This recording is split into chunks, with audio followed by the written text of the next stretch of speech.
స్వాతంత్రం వచ్చి 75 ఏళ్ళ తర్వాత కూడా ఈ స్వాతంత్రం తెలంగాణ పదకు ఊపిరిని పోసిన బిడ్డలు మేలై అడుగున అణిచివేస్తున్నారు. ఈ బిడ్డలు ముందు ఉద్యోగాలు నింపండి.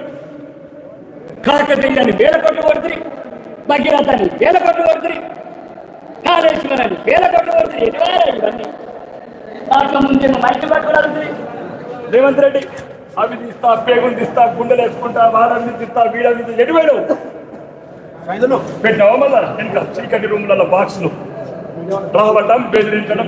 ఎవడైతే రాక్షసులను ఆ రాక్షసుల పట్టున కూర్చుంటున్నావు.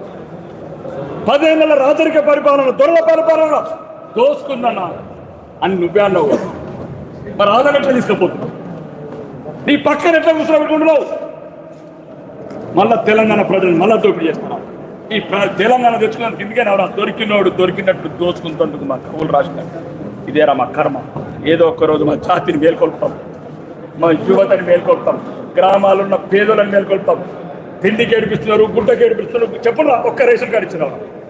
7 నెలలు ఒక్క రేషన్ కార్డు, ఒక్క పెన్షన్, ఒక్క ఇల్లు.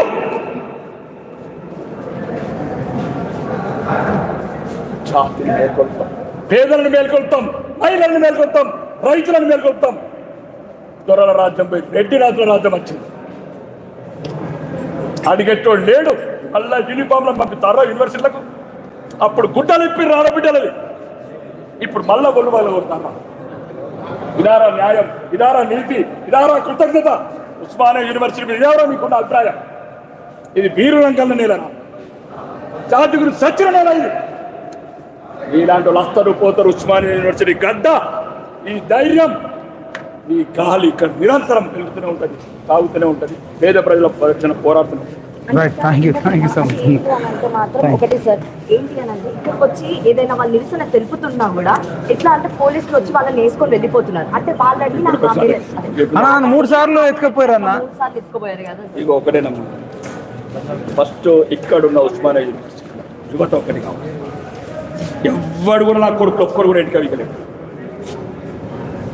ఒక్కడు కూడా చెప్తున్నా, కులాలకు అతీతంగా, పార్టీలకు అతీతంగా ఏ పార్టీ లేదు, ఏ జెండా పట్టకుండా ఒకటే ఒక జెండా, ఉస్మానియా జెండా.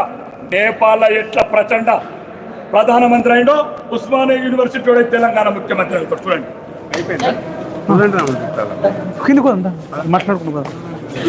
ఇది లైవ్ లో రాకేష్ రెడ్డి అన్న మరి నిరుద్యోగులకు ధైర్యం ఇవ్వడానికి వచ్చిండు. అసలు నిజంగా థ్యాంక్ యూ సో మచ్ అన్న. మాట్లాడిండు. ఇక ఇంతసేపు టైం ఇవ్వడానికి కూడా చాలా సంతోషం.